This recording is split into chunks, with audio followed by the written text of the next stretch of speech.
Peux-tu nous chanter du Kofi Olomide s'il te plaît? C'est le pas que j'ai appris à Théo Gabé. Ah. C'est vrai que c'est un club qui m'a toujours attiré. Je sais pas pourquoi en vrai. Première question de Jason. Es-tu sponsorisé par Puma? Question de Latron 03. Oh mon lat. Non, je suis pas sponsor Puma, mais il dit ça parce que sur une interview dans mon ancien club, il y avait une question parce que j'étais fan de Neymar à l'époque, avant qu'il me trahisse au PSG. Et il me dit est-ce que je suis sponsor Puma, et du coup bah je bug un peu lors de mon élocution, donc du coup ça a fait rire un peu tout le monde et surtout lui et M. Théo Gabé. Donc voilà, mais non, je suis pas sponsor Puma. Toujours la même paire Puma par contre. Aujourd'hui, c'est vrai que je suis fan un peu de Neymar. Neymar, sa façon de jouer, sa façon de dribbler. Et je suis fan jusqu'au basket parce que maintenant je suis sponsor international. L'excuse qui demande, du coup maintenant, on doit plus t'appeler Semedo.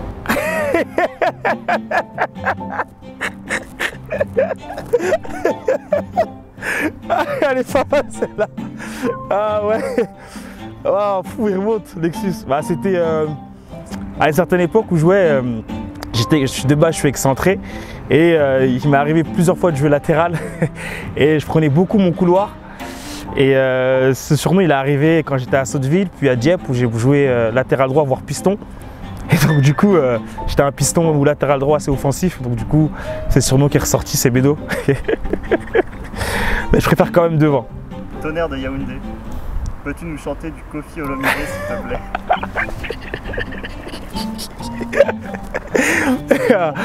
Alors j'ai pas des grands talents de chanteur, mais qu'est-ce que je peux chanter un petit refrain vite fait. Bon, c'est une phrase. C'est une phrase. Alors, écotité, écotité, écotité, zonga photo, écotité. Voilà, c'est très court, mais c'est ça.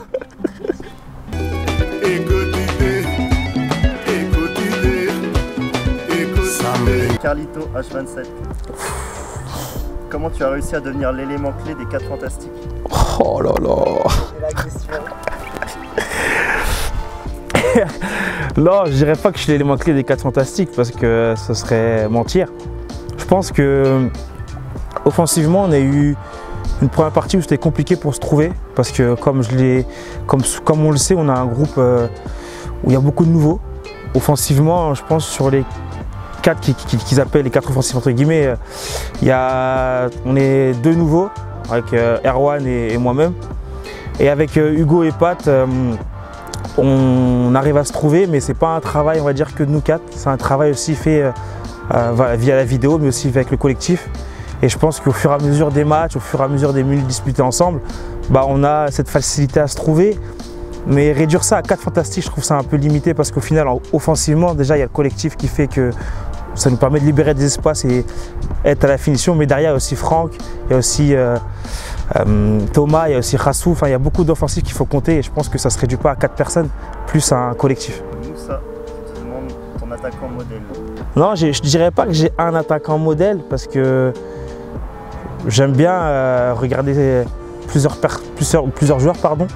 Je dirais celui qui m'impressionne vraiment, et il y en a qui vont peut-être rigoler, mais c'est peut-être Firmino, Roberto Firmino de Liverpool, où je trouve qu'on ne tire pas forcément la couverture sur lui, mais dans ses déplacements, dans ses choix, il fait briller le collectif. Et je trouve que ça, pour moi, c'est l'attaquant ou même Karim Benzema à la rigueur, où on regarde ses déplacements, ils sont faits pour le collectif, et puis à la fin, le travail qu'il fait pour le collectif, bah, ça le récompense individuellement par les buts qu'il met. Mafou76. Oh non.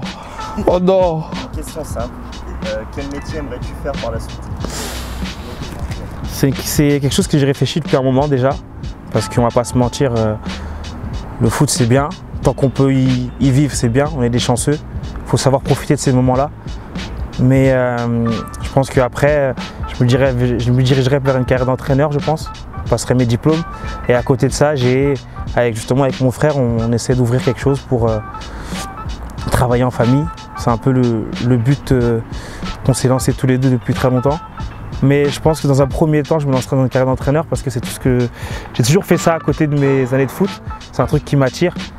Donc j'espère continuer dans cette voie-là et pourquoi pas rester dans le domaine du foot, ce serait bien. Quel club tu rêverais d'intégrer?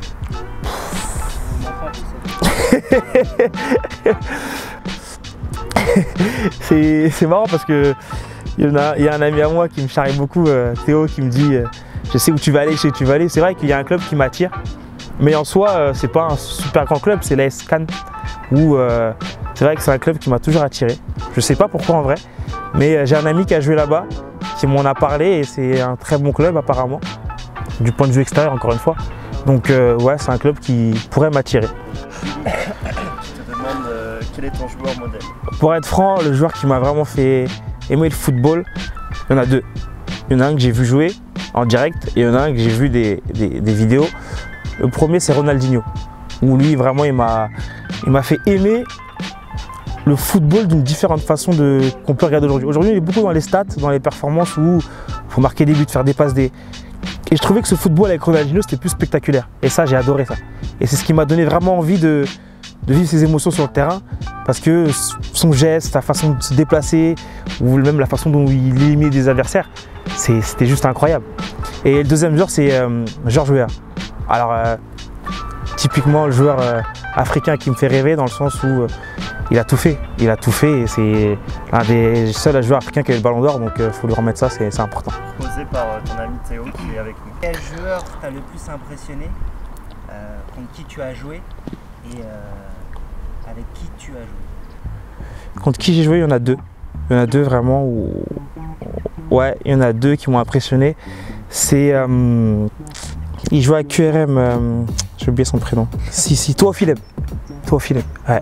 Toafilem m'a très impressionné parce que ça allait vite. Tu sentais qu'il venait du dessus en fait. Ça allait vite. C'est pas forcément dans la percussion, mais dans ses choix de passe, dans sa vision de jeu. Tout le temps, il se tournait, il regardait où était l'adversaire, où il était situé.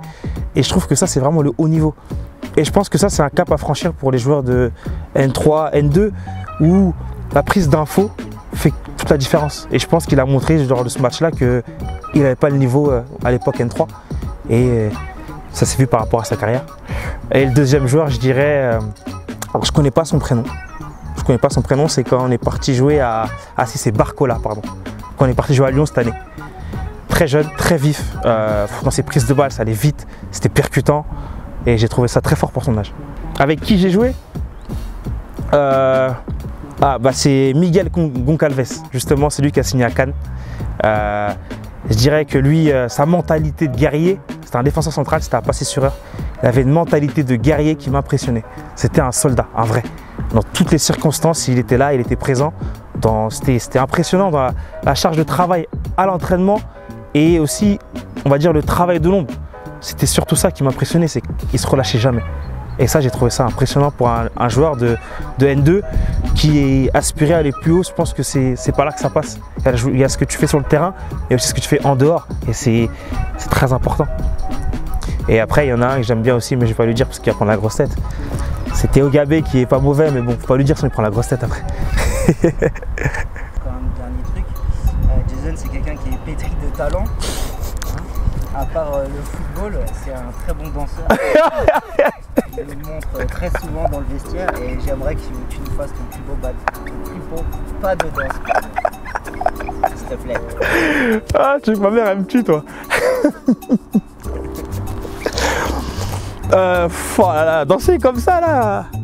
J'ai fait une condition, c'est que mon ami Théo Gabé me rejoigne.